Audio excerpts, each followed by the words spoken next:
Chris Brophy, musically obsessed. Chris Brophy, musically obsessed with vinyl CDs and cassettes. Chris Brophy, musically obsessed. Oh yeah!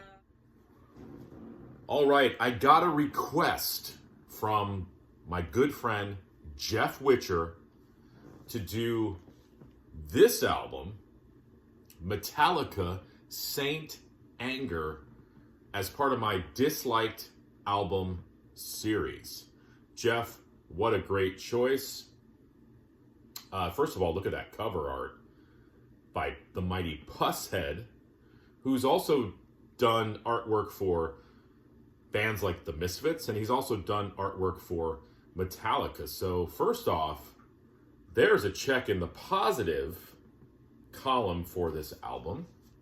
Now, this was Metallica's 8th studio album. Came out way back in 2003. This was produced by Bob Rock.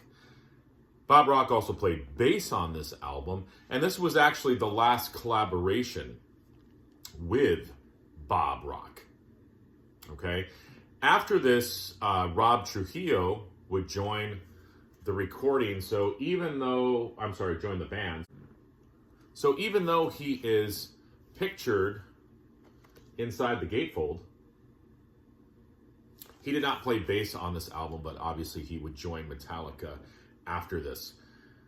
A lot has been said about this album, both positive and negative. There was a documentary about it, Some Kind of Monster, which I absolutely love. I've watched it a few times. Metallica even has a therapist in that documentary. And I want to talk about the word therapy for a second, because I feel like that's what this album is. It's a recorded therapy session for the band. And if you watch the documentary, you see the internal struggle within the band. You know, I think even with the fact of Jason Newsted leaving, you know, there is that remorse and that jealousy. You know, every emotion that you can think of is kind of poured into the recording of this album. We've talked about Lars's snare drum, which sounds like he's banging on a tin can. You know, I think all of this builds into, I think it was purposefully done by Metallica. And I've said this before to my friends, that if this album was released by another band, it probably would have created a whole other like subgenre of metal, almost like, I'm trying to think of what it would be called. Maybe minimalist metal. Maybe that already is a subgenre. I'm not sure, but this is sort of like minimalist metal, garage metal, outsider metal. The thing is that Metallica wasn't an outsider band, so I think people's expectations obviously were higher for what this album delivered in a lot of people's eyes. Now, I happen to really, really like this album, and you'll notice that is a trend with a lot of these disliked albums. But there are some really, really, really good songs on this album. Let me tell you what I absolutely love. I love Frantic. I love Saint Anger. The video for Saint Anger is amazing. Recorded at San Quentin Prison. Some Kind of Monster is incredible. Sweet Amber I really love. And I've said this before, the Unnamed Feeling, for me, that is a top 5 Metallica song.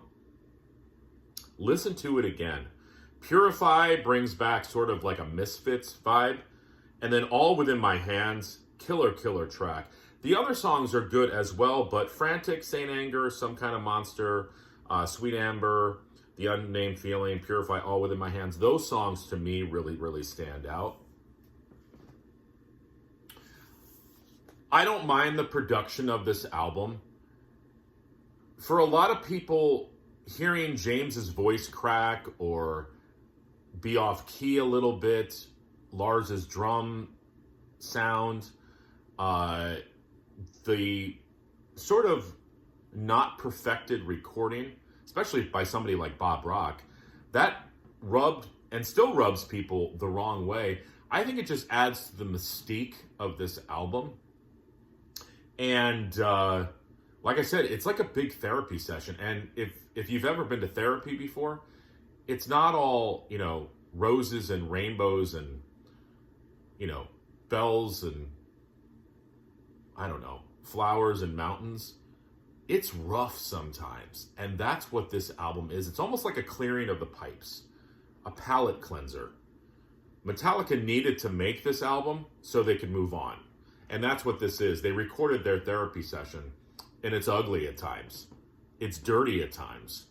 But it's very unique in that sense. James was going through a lot, and if you watch the documentary, you know.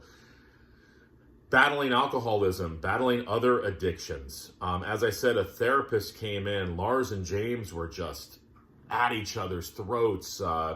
Many times, Kirk Hammett would just be in the back looking almost like he was going to cry during the recording of this album. As I said, Jason Newsted was gone. They're auditioning new bassists. There was a lot of change in the Metallica camp at the time.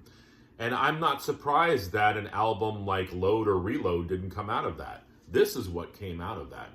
But I will say this. I love the heaviness of this album. They got back to sort of a dirty thrash sound to it. Probably goes down for some people as the worst Metallica record. For me, I really like it. I know, friends of mine like Aaron Mutha Alamere really likes this album as well. What do you guys think of Saint Anger? It's definitely a disliked album. Saw them on this tour. They were great, by the way. It was funny because I think it was a couple years ago. I watched a live clip or something from Metallica, and they played something from this album, and James was like, "Do you guys get it yet? Has it sunk in yet? Do you understand this record or not?" And I don't think a lot of people understand this record. So maybe it's time to revisit Saint Anger. All right, everyone. Thanks for watching. Bye.